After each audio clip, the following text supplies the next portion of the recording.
Vamos a dar inicio a esta clase o serie que hemos llamado acerca de el estudio de la iglesia, o lo que algunas personas llamarían en teología eclesiología. Sin embargo, no va a ser un estudio tan estricto de la teología de la iglesia, sino que vamos a ir viendo ciertos detalles acerca de lo que la Biblia enseña de la iglesia. Y seguramente ustedes vienen de diferentes contextos, a la mayoría los conozco más, otros los conozco un poco menos, pero seguramente han pasado por diferentes contextos de iglesia. Y es muy importante que un grupo que va a comenzar en un tiempo a plantar una iglesia, o que va a ser el grupo básico que va a estar ahí comenzando una iglesia, pues entienda lo más básico y entienda qué es la iglesia. Porque muchas veces asumimos que entendemos qué es la iglesia porque estamos familiarizados con el término o hemos pertenecido a una iglesia. Entonces decimos, bueno, yo entiendo qué es la iglesia, o yo sé qué es la iglesia, o yo sé cómo funciona la iglesia. Y aún quisiera decirles algo, y es algo que he notado con el tiempo, y es que ustedes saben que en los últimos años muchas personas han venido al entendimiento de, bueno, este es el correcto evangelio, esto es la manera como funciona una iglesia, o se empiezan a dar más bien cuenta de cuáles son los errores en las iglesias. Y empiezan a decir, oh, esto no está bien en la iglesia, esto no está bien con los pastores, pero el hecho de que uno se dé cuenta que algo no está bien en la iglesia no indica que ahora yo sí sé cómo se hace la iglesia. Y eso es muy importante, porque yo veo más y más casos de personas que se dan cuenta de los errores de la iglesia y luego simplemente comienzan algo nuevo, comienzan otra iglesia o comienzan otro ministerio sin haberse preparado o sin estudiar qué es lo que Dios pide de una iglesia. O sea, darme cuenta del error no me hace inmediatamente alguien que conozco qué es lo que tengo que hacer. Y eso es muy importante porque muchos asumimos que ya sé qué es lo que está mal, entonces ahora yo sé cómo se tiene que hacer. No, necesitamos estudiar, necesitamos ir a profundidad a la palabra y ver qué es lo que Dios indica acerca de cómo hacer la iglesia. Y quisiera leerles algo que, que lo leemos de la teología sistemática del pastor John MacArthur, y quisiera simplemente leerles el título introductorio, el párrafo que está en introducción en la sección de la iglesia, y dice lo siguiente: la iglesia es el lugar más preciado de la tierra. Esta elocuente descripción, pronunciada por el célebre predicador del siglo XIX, Carlos Spurgeon, capta una adecuada perspectiva respecto a la iglesia. Para todos los que conocen y aman al Señor Jesucristo, ningún lugar en el mundo debería ser más dulce ni más apreciado que la iglesia. La iglesia es preciosa por muchas razones, pero principalmente es preciosa por esta razón, porque el Señor Jesucristo murió por ella. Porque Cristo la ama, debería ser valorada por todos aquellos que pertenecen a Él.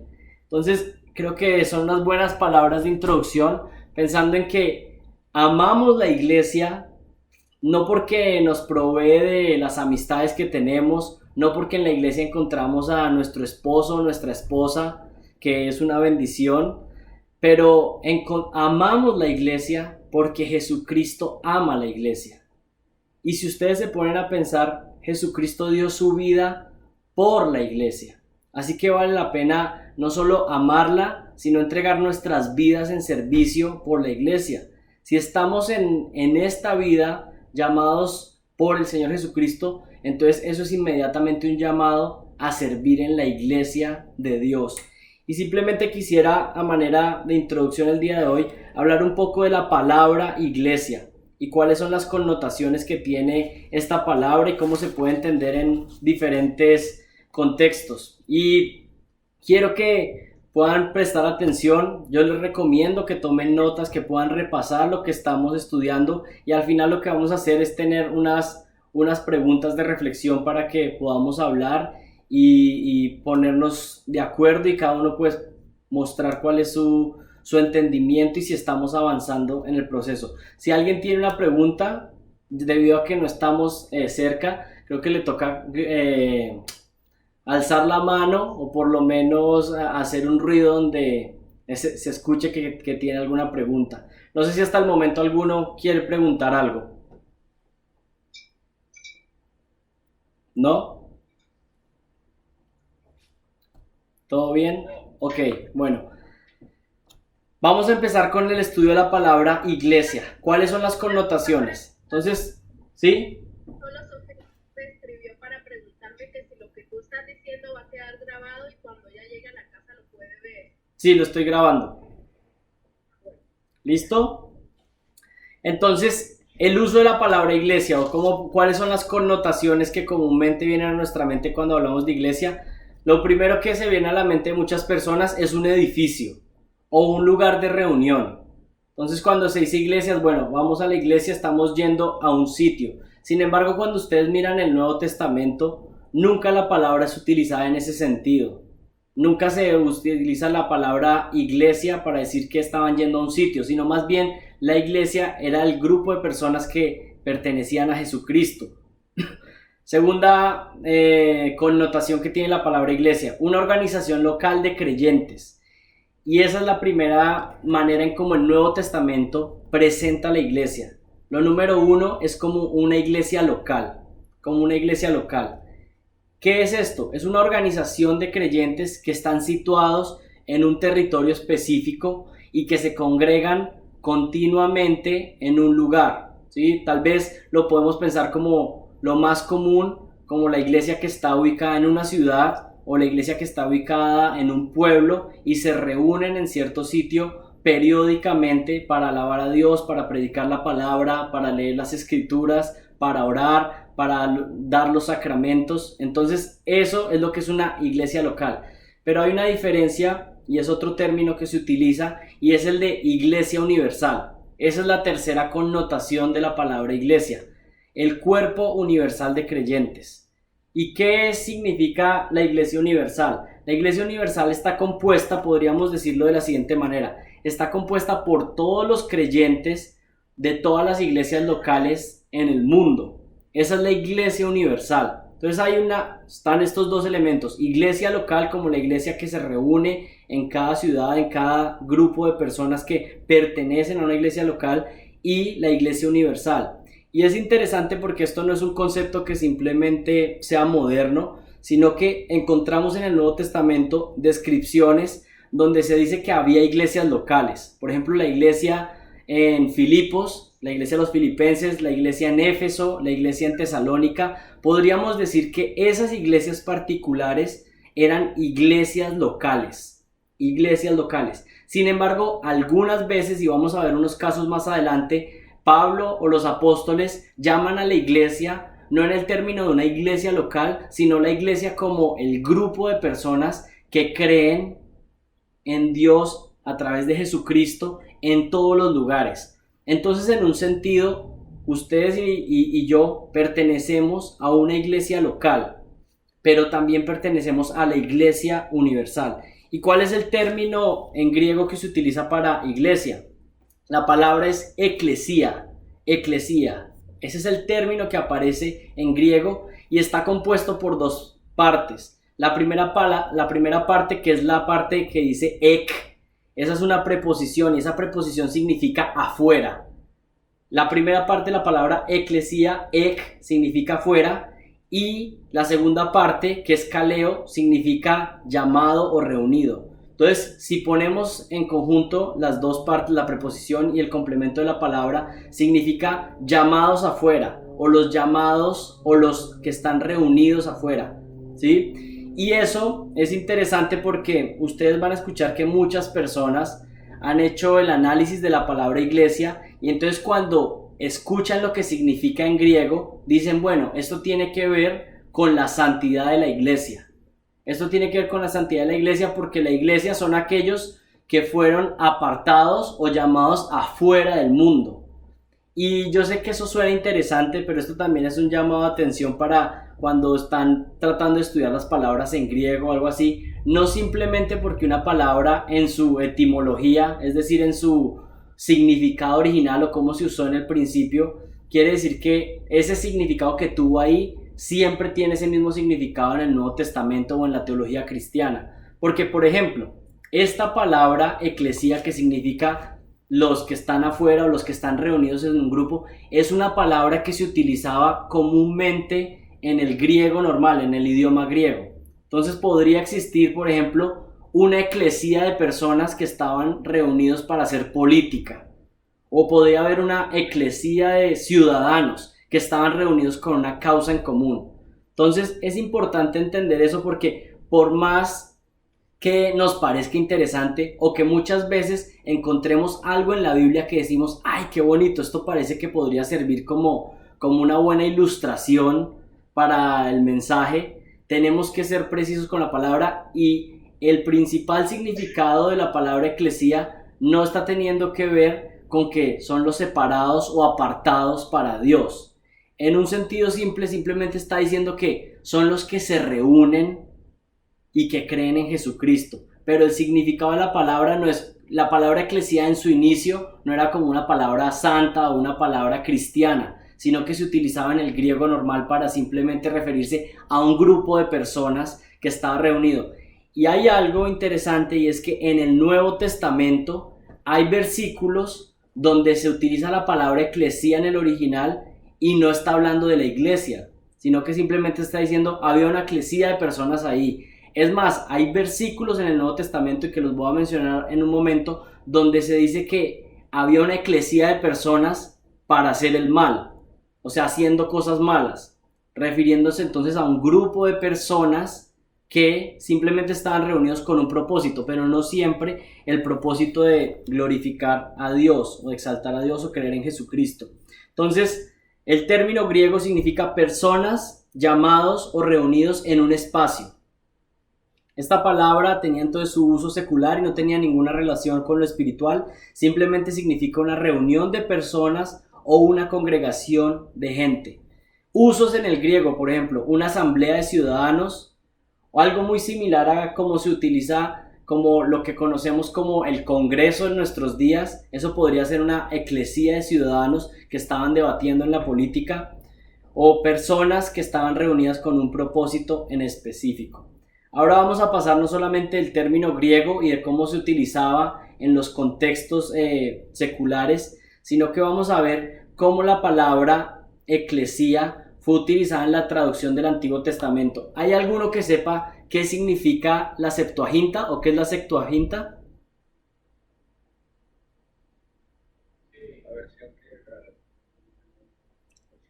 La versión griega del Antiguo Testamento. Entonces, la Septuaginta es el texto que estaba del Antiguo Testamento, que fue originalmente escrito en hebreo, fue traducido al griego. Y es interesante porque nuevamente en el Antiguo Testamento, que se tradujo al griego, aparece la palabra eclesía muchas veces en el Antiguo Testamento, pero no está traduciendo algo que directamente se refiere al pueblo de Dios. O sea, no... Hay algunos casos donde se llama la eclesía del Señor en el Antiguo Testamento, pero hay muchos casos donde simplemente eclesía está diciendo es un grupo de personas. Y algunos de ustedes están diciendo, bueno, esto pues suena como interesante para una clase de griego, o para una clase del que quiera aprender griego, ir a hablar griego, pero ¿qué tiene que ver eso con nosotros? Es muy importante entender eso, porque hay ramas de la teología que han dicho que el pueblo de Dios que estaba en el Antiguo Testamento, es decir, Israel, el pueblo elegido de Dios, simplemente fue reemplazado por la iglesia. O algunos llegan a decir, no, la iglesia no comenzó en el Nuevo Testamento después de la crucifixión y el día de Pentecostés, sino que la iglesia siempre ha permanecido desde el inicio, o existe desde el inicio. La iglesia es algo que está desde el Antiguo Testamento. Pero cuando uno empieza a estudiar el término iglesia, se da cuenta que el término simplemente era algo que se utilizaba de manera secular. Y el hecho de que se refiera algunas veces para decir el pueblo de Dios en el Antiguo Testamento, no quiere decir obligatoriamente que la iglesia existía en el Antiguo Testamento. Entonces, eso es muy importante para conectar con muchas otras cosas que vamos a ir viendo más adelante. Entender cuál es la esencia de la iglesia, entender que la iglesia es una entidad nueva que comenzó a partir del día de Pentecostés. Ahí es cuando comienza realmente la iglesia. Ni siquiera podríamos decir que personajes como Juan el Bautista pertenecieron a la iglesia tal como la entendemos hoy en día, sino que el comienzo oficial de la iglesia es a partir de Pentecostés, cuando el Espíritu Santo empieza a sellar a los gentiles, no solamente a judíos, sino que empieza a haber el ingreso de gentiles al pueblo de Dios. Y eso es muy importante, y tal vez en este momento no tienen todo, pero es importante ir guardando esto. Y quiero decirles algo, es una ilustración que estaba pensando hace un tiempo. Cuando un deportista, por ejemplo alguien que juega voleibol o juega fútbol, su entrenamiento no es simplemente jugar voleibol. Cuando un deportista juega algún deporte, entrena durante la semana otro tipo de esfuerzos físicos, por ejemplo, correr, pesas, y no simplemente se dedica todo su entrenamiento a practicar el deporte como tal, sino que tiene otro tipo de entrenamientos. Y yo quiero decirles que él seguramente no se da cuenta cómo en el momento en que va y juega el partido oficial, no se da cuenta cómo todo el entrenamiento que ha hecho de otras maneras sale a la luz durante el juego. ¿Por qué estoy diciendo eso? Porque muchas veces, cada vez veo cómo la vida cristiana se trata de estudiar la palabra de Dios a profundidad. Y muchas veces estar en mi devocional en la mañana y estar leyendo por allá algo en Crónicas que no tengo ni idea, pero de una manera que yo no comprendo en el momento, Dios está ejercitando, por decirlo metafóricamente, todos mis músculos espirituales, para que en el momento en que lo necesito en mi vida cristiana los voy a utilizar. Por eso es que no está bien ese tipo de predicación que, por ejemplo, solamente se enfoca en los temas como que son llamativos o las problemáticas de las personas. Y entonces como que hay problemas en el matrimonio, entonces hay que buscar los versículos que hablan sobre comunicación, hay que buscar los versículos que hablan sobre el matrimonio solamente. No, el creyente necesita toda la palabra de Dios. Y en un sentido, esto que estamos estudiando, estoy seguro que en este momento puede tal vez decir, bueno, ¿esto cómo funciona para mi vida? Pero en un momento específico va a permitir que uno actúe de la manera correcta delante de Dios, entender cuál es el papel de la iglesia. Y en este momento estamos entendiendo este término de entender que la iglesia tiene su inicio no en el Antiguo Testamento solo porque la palabra eclesía se haya traducido así en el griego. Entonces, hasta ahí vamos. Quisiera que alguien pudiera leer el Salmo 26.5. Salmo 26.5.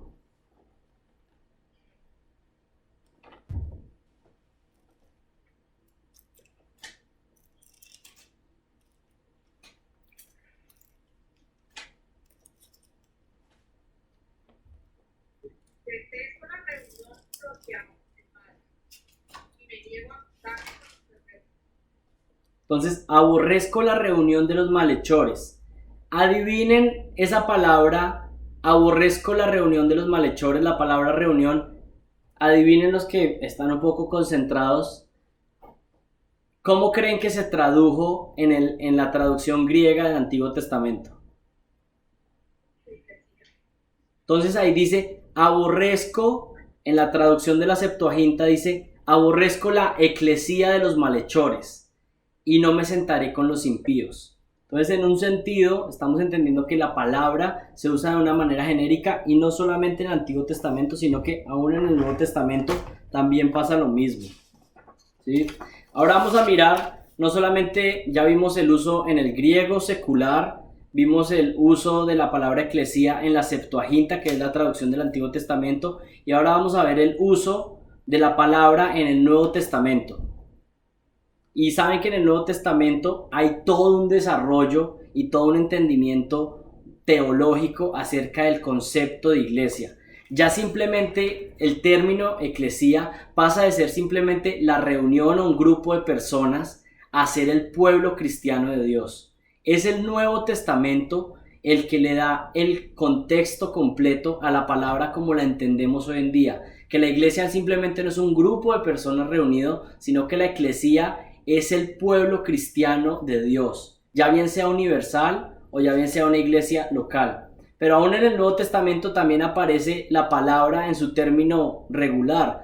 Esto fue algo que fue avanzando. Y saben que es muy interesante pensar que muchas veces vemos el Nuevo Testamento y pensamos que lo escribieron todos los libros el mismo año.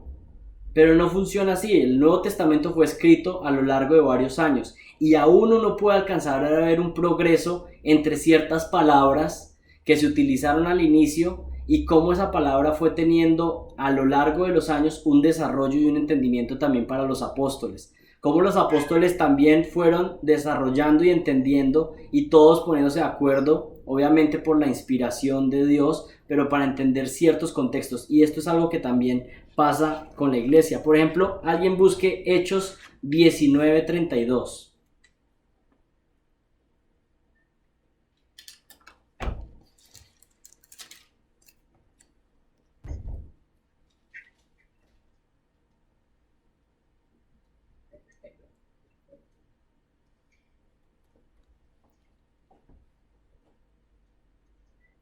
Adentro era un griterío, algunos gritaban una cosa y otros otra.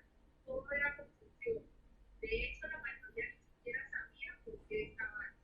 Entonces miren, esa palabra que dice, unos gritaban una cosa y otros gritaban otro, porque había confusión en la asamblea. Esa es una manera de traducir la palabra. Pero si miráramos el griego original, la palabra es porque había confusión en la eclesía.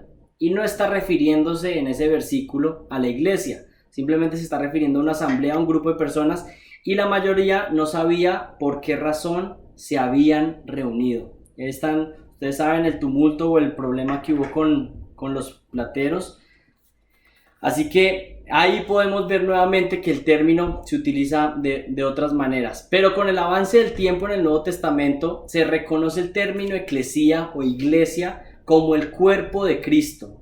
Todos los creyentes en Jesucristo, congregados y sin congregar. Y esto es muy interesante porque miren que el término eclesía, como les he dicho en el último tiempo, siempre se está enfocando en un grupo de personas que está reunido en un lugar.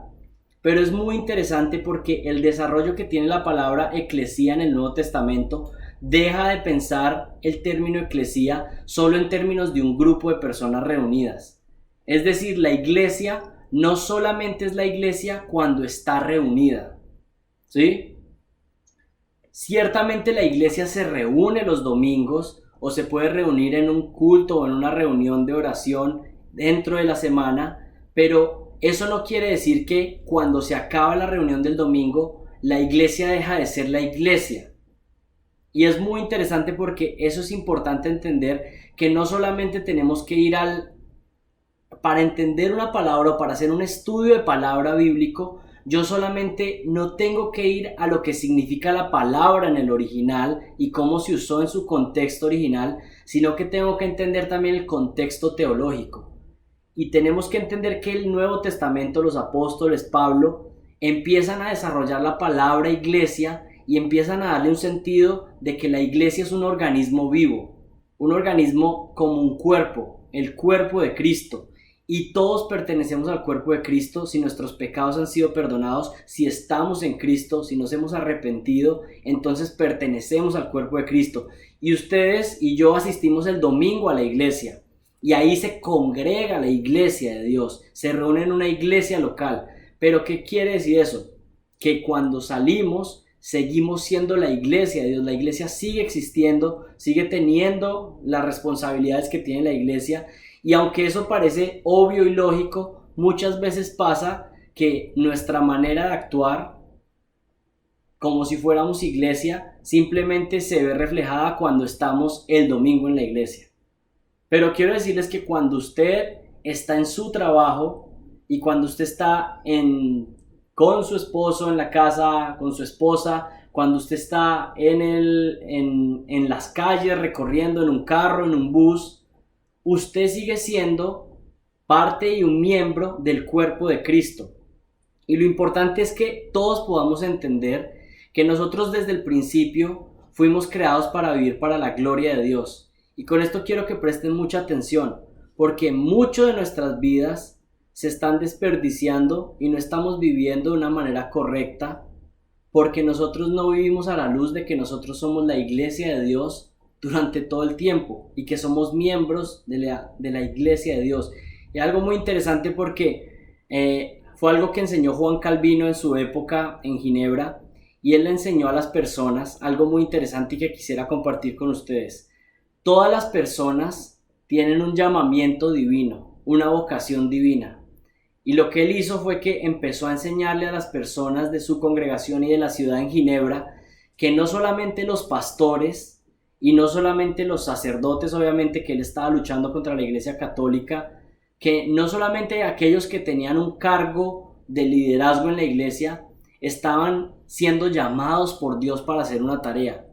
Y ese es un error muy común en las iglesias de hoy, y es pensar que solo aquellos que tienen un papel de liderazgo, ya bien sea el pastor o el diácono o un misionero o alguna tarea, tienen un llamado santo de Dios.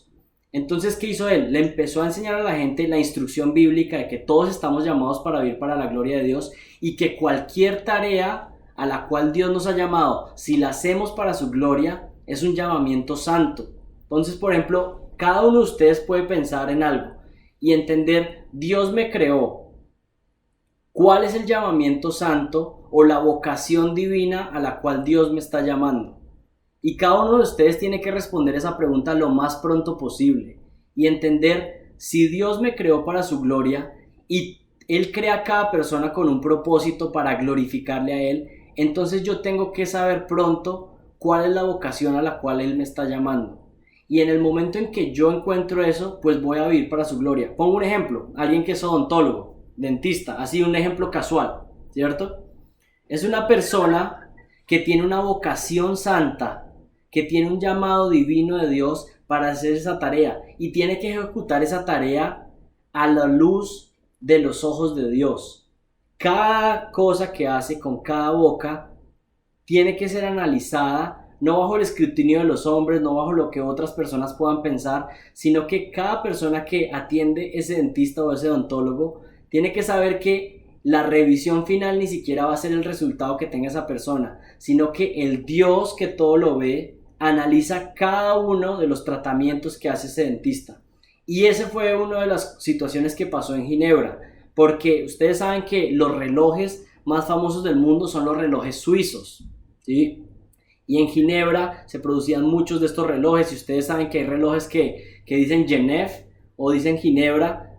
Ciertamente no es el que yo tengo, pero algunas personas que tienen muy buenos relojes. Y quiero que sepan que muchos han conectado en la historia que esos relojes llegaron a ser tan perfectos y los relojeros llegaron a actuar de manera tan perfecta porque Calvino introdujo esa mentalidad en la ciudad de que cada reloj que un relojero de Suiza hacía iba a ser evaluado por Dios. Entonces, ¿por qué les estoy diciendo esto? Porque el hecho de que la iglesia no simplemente es el lugar donde nos reunimos, ni es cuando nos reunimos el domingo, sino que yo entiendo que yo vivo para la gloria de Dios cada momento y que soy la iglesia de Dios en un sentido, un miembro de la iglesia. Mi vida tiene que cambiar. Mi vida tiene que ser transformada en el día a día. Yo voy a tratar a mis pacientes de una manera diferente. Yo, si soy mamá, entonces voy a criar a mis hijos de una manera diferente, porque mi escrutinio no es el de los hombres, sino que yo tengo un llamamiento santo de Dios a ser mamá, ¿sí? Las que son llamadas a esto. Y ese llamado santo que Dios me está haciendo, yo tengo que desempeñarlo bajo su mirada. Y no solamente bajo su mirada, porque eso causaría terror y todos sabríamos que no lo hacemos bien, pero también bajo su gracia. Entender que cada tarea a la cual Él me está llamando, yo la puedo desempeñar de una manera que le glorifica a Él, porque Él me da gracia para hacerlo y voy a depender de Él para poder hacer esa tarea. Ahora cada uno de ustedes piense cuál es esa vocación santa, cuál es esa vocación, ese llamado divino que Dios hace en sus vidas, para vivir y reflejar lo que es la iglesia, no solamente cuando está congregada, sino cuando estamos viviendo en el día a día. Yo quiero decirles que si nosotros como iglesia empezamos a tener ese entendimiento desde el principio, es muy poderoso lo que Dios puede hacer a través de su palabra, para influenciar las familias, para influenciar los matrimonios, para influenciar los trabajos. Y estoy convencido que la palabra de Dios puede llegar a impactar aún toda una ciudad, si es lo que Dios en su soberanía quiere. pero quiero que entiendan que lo que hacemos como iglesia no solamente tiene impacto los domingos o cuando tenemos una reunión, sino que el impacto que tenemos como iglesia lo tenemos viviendo cada segundo, cada minuto para la gloria de Dios en lo que nos ponga a hacer, en lo que hagamos. Vivan a la luz de que son la iglesia de Dios, de que son miembros del cuerpo de Cristo y que vivimos para su gloria, y tengan claro que su vida va a cambiar completamente. Entonces, eso importante entendiendo, y creo que van viendo por dónde va y porque tratamos de entender los términos para luego ver eso cómo se aplica a mi vida y cómo puede transformar mi vida. La palabra eclesía aparece 114 veces en el Nuevo Testamento.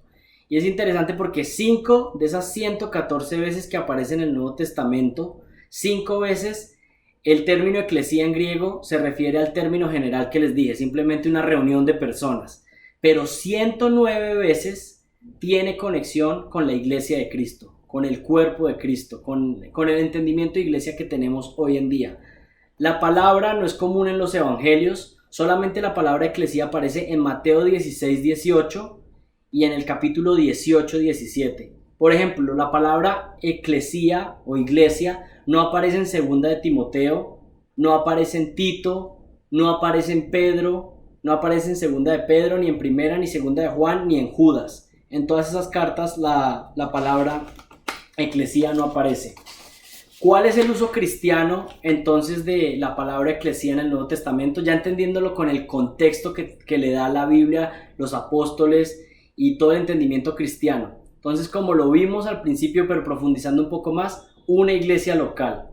Una iglesia local. Dios llama a su pueblo en cada ciudad o en cada sección a que se congregue. Y esta es la iglesia local, una asamblea local de todos los que profesan tener fe y estar unidos a Cristo. Entonces, ¿qué es una iglesia local? Es un grupo de creyentes que profesa ser cristiano, que profesa ser de Cristo, de estar en Cristo, que se ha arrepentido de sus pecados y que cree que el sacrificio de Cristo es suficiente para salvarlo. Ese grupo de personas se reúne en un lugar específico, en un tiempo específico. En este sentido se refiere a iglesias específicas como se ve en el Nuevo Testamento, como Tesalónica, Éfeso, Galacia, Filipos. Esas son iglesias locales. Y en segundo lugar, la iglesia universal. Esta es la unión de todos los creyentes del mundo bajo la misma iglesia, todos aquellos que están unidos en Cristo. En este sentido no se enfatiza tanto el estar reunidos en un sitio, sino la unidad global de Jesucristo. Como les dije entonces, somos unidos a Cristo todos aquellos que creemos en Él y pertenecemos a la iglesia universal. Y aquí quisiera simplemente para ir concluyendo, y quiero que sepan que vamos a tratar de tocar simplemente temas específicos y luego poder poner unas preguntas para discutir, pero simplemente quisiera terminar con una reflexión. El hecho de que cada uno de nosotros pertenezcamos a la iglesia, cada uno de nosotros, si realmente estamos en Cristo, entonces pertenecemos a la iglesia y podríamos decir que somos la iglesia en un sentido, como una partecita. Como decir, este dedo pues hace parte del cuerpo, ¿sí? Pero quiero decirles algo, hay que tener mucho cuidado porque muchas personas han malentendido la idea de que como yo soy parte de la iglesia y entonces si estoy con otros 3 que son parte de la iglesia, entonces simplemente en cualquier momento que estamos podemos tener una iglesia local, ¿sí? ¿Por qué les quiero decir esto? Porque justamente en el proceso en el que estamos, especialmente en nuestros países, de un entendimiento mejor de la eclesiología, en un entendimiento mejor del evangelio, yo veo una tendencia y es de personas que porque pertenecen a la iglesia, entonces se autodenominan iglesia luego. Entonces, digamos, salen de una iglesia local o de algo que no era iglesia, pero pensaban que era iglesia y salen, y entonces luego se reúnen. Entonces dicen, bueno, yo tengo unas sillas, alguien trajo el micrófono y hay un púlpito, entonces están los elementos de una iglesia. Hay alguno que se para adelante a hablar, hay un grupo de personas que se sientan, hay sillas y entonces eso constituye una iglesia. Yo quisiera preguntarles algo y que ustedes me contesten. ¿Qué se necesita para que realmente exista una iglesia? sea, si un grupo de personas se reúne y, no sé, trae vino o jugo de uvas y un pan y se reúnen ahí en la casa y dicen, bueno, esta es la iglesia, ¿eso es la iglesia? Quiero preguntarles, o por qué no, porque sí, ¿qué piensan?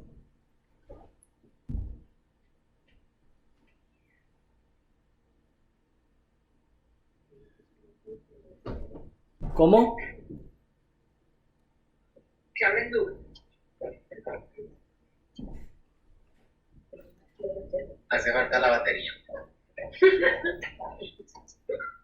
Algunos piensan eso, si hay batería, pues ya es iglesia. Porque no tienen cuerpo de ancianos. Entonces, ese es un elemento crucial para que haya una iglesia local. Un grupo de ancianos, un grupo de pastores calificado.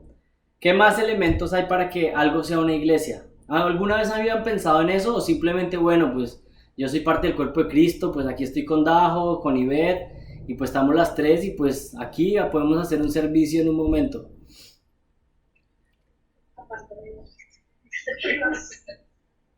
Simplemente alguien que salió de una iglesia porque estaba mal, esa iglesia o ese grupo, simplemente puede llegar y me lanzo aquí, entonces yo abro otra iglesia. ¿Así funciona? ¿Creen que ese es el patrón del Nuevo Testamento? No. Así La realidad sí funciona así. Así funciona. Quiero decirles que a mí me da mucho temor lo que está pasando con muchas personas, y es que lo que les dije al inicio, piensan que porque encontraron el error o definieron el error, entonces eso les hace conocedores de la verdad completamente. Y el hecho de entender que algo está mal no me hace entender cómo se hace bien. ¿Sí? Yo puedo ver que alguien está haciendo algo mal, un trabajo mal, pero eso no me hace inmediatamente a alguien que yo sepa cómo hacerlo. Y es muy importante entender eso. Entonces vamos a mirar qué tiene una iglesia, y esto lo vamos a mirar a profundidad a lo largo del tiempo, pero ¿qué tiene una iglesia? Podríamos mirar algunos elementos. Número uno, tiene un gobierno de ancianos calificado. ¿Qué significa eso? Un grupo de ancianos calificados significa un grupo de ancianos o pastores o obispos o presbíteros, son palabras intercambiables, simplemente está hablando del cargo de pastor. Un grupo de pastores, ¿sí?, que pertenece a la iglesia y que tiene un gobierno. Pero este grupo de pastores tiene las calificaciones que están explicadas en 1 Timoteo capítulo 3 y están en Tito capítulo 1. Pero no solo eso, este grupo de pastores tiene que haber sido puesto, ordenado por otro grupo de pastores calificados, ¿sí? Y esto es muy importante porque es un detalle que simplemente se pasa. ¿Por qué esto es importante? Porque la instrucción de Timoteo capítulo 3 dice que cuando da la instrucción de los diáconos, y después puedo profundizar eso, pero dice que sean probados primero, dice igualmente sean probados los diáconos, pero está hablando igualmente con el contexto de los requisitos del pastor. ¿Qué pasa? Que nosotros tenemos la tendencia de decir yo estoy calificado. Esa es nuestra tendencia, decir yo puedo hacer esto, o nos gusta autonombrarnos. Entonces hay unos requisitos para ser pastor, entonces yo mismo digo, yo soy calificado. O alguien quiere hacer una tarea, pero en el Nuevo Testamento nunca funciona así. Dice que es la iglesia, pero especialmente a través de otros pastores que analizan, que ven la vida del creyente y ven el llamado, y es evidente. Dicen, bueno, este hombre está llamado para el ministerio, este hombre está llamado. Es un interés que muestra la persona, pero es ordenado por la iglesia, por otros pastores, para esa tarea. Y quiero decirles que esto se aplica a los múltiples ministerios. No es cada uno de nosotros los que simplemente se va autoponiendo, ¿sí? Y eso es muy interesante para que cada uno busque y mire en su llamamiento y en su ministerio en la iglesia, cómo entonces yo puedo hacer que el llamado que Dios me está haciendo pues sea acreditado y certificado pues por un grupo de pastores que ha seguido esa línea de ordenación, ¿sí? No simplemente yo me pongo. ¿Alguien tiene alguna pregunta? Una pregunta. ¿Alguien? ¿Bien? No. Ok. Entonces, gobierno de ancianos calificado y ordenado. Una iglesia que practica los sacramentos, podríamos hablar de la Santa Cena y el bautismo. También una iglesia es un grupo de personas que practica la oración, la lectura pública de la Biblia, que es una instrucción clave, que haya lectura pública de la Biblia y que haya predicación del Evangelio. También hay un elemento especial que puede caracterizar una iglesia bíblica y es que haya disciplina bíblica. ¿Sí? Entonces, esos son elementos cruciales de una iglesia que es bíblica. Ahora, ¿qué les quiero decir? Puede haber iglesias o grupos de personas que no cumplen con todos esos requisitos.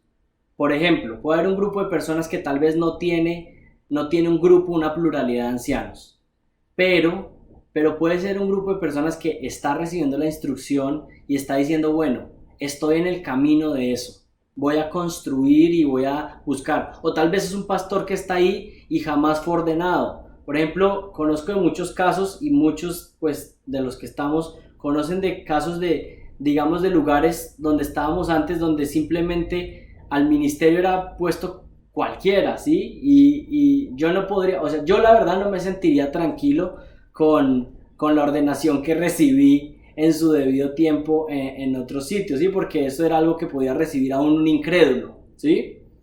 Entonces, si ese es mi deseo y si yo estoy siendo llamado al ministerio en un sentido para ejecutar alguna labor en la iglesia, pues yo debería tratar de seguir el patrón bíblico y buscar que algún grupo de ancianos acrediten ese ministerio que estoy haciendo para seguirlo haciendo. Y por eso la Biblia habla muy específicamente en el Nuevo Testamento, dice que no impongan las manos con ligereza.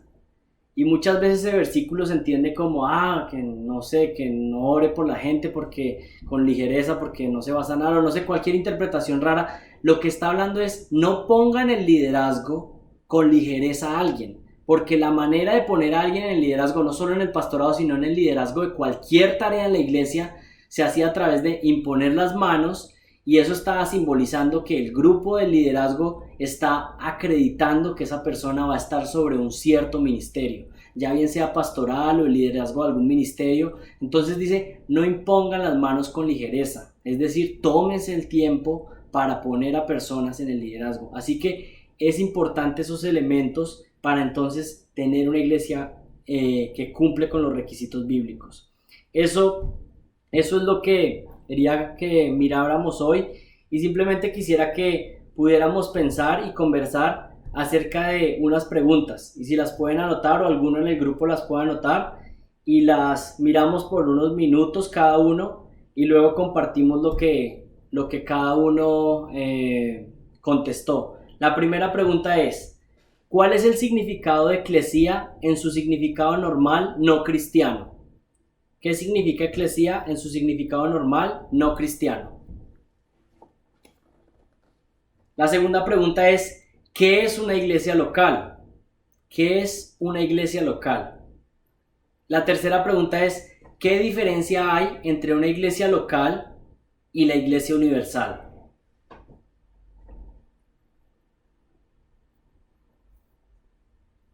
La cuarta pregunta es, ¿de qué maneras prácticas tú has sido bendecido por la iglesia universal? ¿De qué maneras prácticas tú has sido bendecido por la iglesia universal? La última pregunta, ¿puede un grupo de creyentes simplemente autonombrarse iglesia local? Esas son las preguntas que vamos a tener. Y con eso concluimos el estudio de hoy acerca de la iglesia, y doy gracias a Dios por la oportunidad de saber que a pesar de las limitaciones de espacio y de tecnología, pues sabemos que hay alguien que va a poder estar viendo el video en Bogotá, alguien que los que están viendo también el video en Boyacá, un grupo de amigos que están en Pasto, y también pues los de Cali que están ahí reunidos. Entonces es un gozo y un privilegio pues poder hacerlo, y al menos por este medio poder vernos y seguir en este estudio acerca de la iglesia.